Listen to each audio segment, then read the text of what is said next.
اللہ تعالیٰ نے یہ نہیں کہا کہ کھانا مت کھاؤ، یہ نہیں کہا کہ روزی نہ کماؤ، یہ نہیں کہا کہ تجارت نہ کرو، یہ نہیں کہا کہ ملازمت نہ کرو، یہ نہیں کہا بیوی بچے نہ رکھو، یہ نہیں کہا کہ اپنے مکان میں نہ رہو، سب کام کرو، لیکن کام کرنے کے ساتھ غفلت کے ساتھ نہ کرو، اس کو اللہ تعالیٰ کی نعمت شمار کر کے، اللہ تعالیٰ کی نعمت سمجھ کر اس پر اللہ تعالیٰ کا شکر ادا کرو، حلال طریقے سے کام کرو، جو کام کرو حلال طریقے سے کرو، روزی کماؤ تو حلال طریقے سے کماؤ، کھانا کھاؤ تو حلال طریقے سے سنت کے مطابق کھاؤ، کاروبار کرو تو حلال طریقے سے کرو اور حرام طریقے سے بچو، اور اللہ تبارک و تعالیٰ کی نعمتوں کا شکر ادا کرو، کیونکہ آگے فرما رہے ہیں اللہ تعالیٰ لَتُسْأَلُنَّ يَوْمَئِذٍ عَنِ النَّعِيمِ، اس دن تم سے جو ہم نے تمہیں دنیا میں نعمتیں دی تھی ان کے بارے میں سوال ہوگا کہ وہ تم نے کیا ان کا حق ادا کیا۔ اور اسی سورت کے تفسیر میں مفسرین نے حدیث روایت کی ہے کہ ایک مرتبہ حضور نبی کریم صلی اللہ علیہ وسلم فاقے سے تھے، گھر میں کھانے کو کچھ نہیں تھا۔ رسول کریم صلی اللہ علیہ وسلم نے ہماری خاطر کیسی کیسی آزمائشیں جھیلی ہیں، جس کے سامنے یہ پیشکش کی گئی ہو کہ اگر تم چاہو تو احد کا پہاڑ تمہارے لیے سونے کا بنا دیا جائے۔ تو سرکار دو عالم صلی اللہ علیہ وسلم نے جواب میں عرض کیا کہ یا اللہ، میں اتنا دولت مند بننا نہیں چاہتا، میں تو چاہتا ہوں کہ ایک دن کھاؤں اور ایک دن بھوکا رہوں۔ تو فاقے کی حالت میں تھے، بھوک کی حالت میں تھے، اسی بھوک کی حالت میں باہر نکلے کہ کوئی سامان کیا جائے۔ بہرحال یہ بھی اللہ تعالیٰ نے انسان کے ذمے فریضہ رکھا ہے، اپنے نفس کا بھی حق رکھا ہے، تو اس نفس کا حق ادا کرنے کے لیے باہر نکلے کہ کہیں سے کوئی ذریعہ ہو جس سے کھانا حاصل کیا جا سکے۔ باہر نکلے تو دیکھا صدیق اکبر رضی اللہ تعالیٰ عنہ بھی باہر پھر رہے، اور ان سے پوچھا بھائی کیوں نکلے ہو، کہاں جا رہے ہو؟ تو انہوں نے بھی جواب میں فرمایا کہ رسول اللہ الجوع، بھوک کی وجہ سے نکلا۔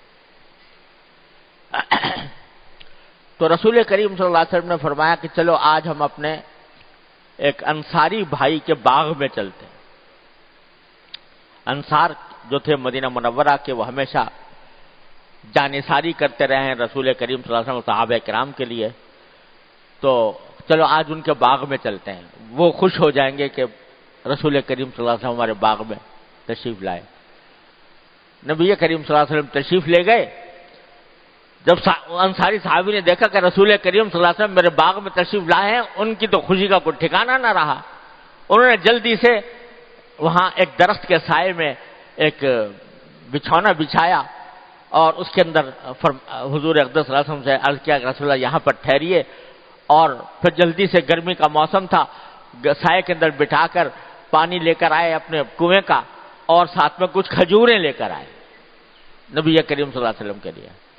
آپ نے وہ کھجوریں شوق سے تناول فرمائیں، پانی ٹھنڈا پیا۔ جب پی کر فارغ ہو گئے تو فرمایا کہ یہ بھی نعمتیں جو ہمیں ملی ہیں کہ دھوپ میں سایہ مل گیا،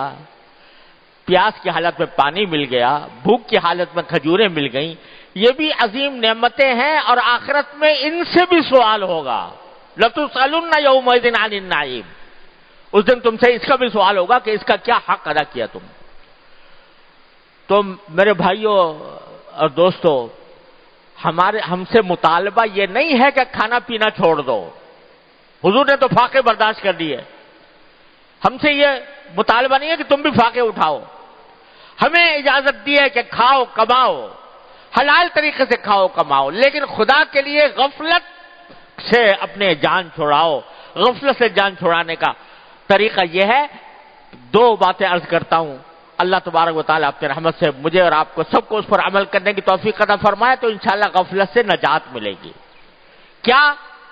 اللہ کو نہ بھولو، اللہ تبارک و تعالیٰ کو نہ بھولو، جس حالت میں بھی ہو، اگر کوئی تمہیں حاجت درپیش ہے تو اللہ تعالیٰ سے مانگتے رہو، یا اللہ مجھے یہ حاجت ہے، یا اللہ میری یہ حاجت دور فرما، یا اللہ مجھے یہ ضرورت دور فرما دیجیے، یا اللہ میری یہ تکلیف دور فرما دیجیے۔ رٹ لگاؤ اللہ تعالیٰ سے مانگنے کی۔ انسان کوئی بھی ایسا نہیں ہے کہ جس کو ہر وقت کوئی نہ کوئی حاجت درپیش نہ ہو۔ ہم جب اگر باہر نکلتے ہیں ہمیں سواری کی ضرورت ہے، یا اللہ سواری دلوا دیجیے، سواری میں بیٹھ گئے تو چاہتے ہیں کہ وہ جلدی سے منزل تک پہنچ جائے، یا اللہ منزل تک جلدی پہنچا دیجیے۔ دعا کی کثرت، اللہ تعالیٰ سے مانگنے کی کثرت، اس کی عادت ڈالیں۔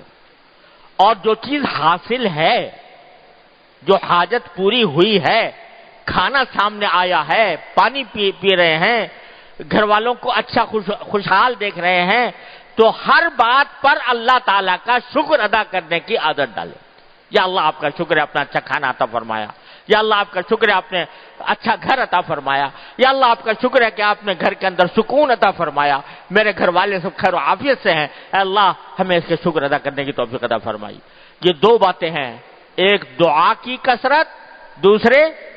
شکر کی کثرت۔ یہ دو اگر باتیں ہم اپنا لیں اپنی زندگی کے اندر تو انشاءاللہ یہ غفلت ہمارے اوپر طاری نہیں ہوگی، جس کا اللہ تعالیٰ نے اس صورت میں شکوہ فرمایا ہے۔ غفلت نہیں ہوگی تو انشاءاللہ اللہ تبارک و تعالیٰ کا دھیان رہے گا، اللہ تعالیٰ کے سامنے پیش ہونے کا دھیان رہے گا، آخرت کا تصور رہے گا، اور وہ ہمیں گناہوں سے بھی بچائے گا انشاءاللہ، اور ہماری زندگی کو بھی بہتر بنائے گا، دنیا کو بھی اور آخرت کو بھی۔ اللہ تبارک و تعالیٰ اپنے فضل و کرم سے، اپنے رحمت سے ہم سب کو اس کی توفیق عطا فرمائے۔ وآخر دعوانا الحمدللہ رب العالمین۔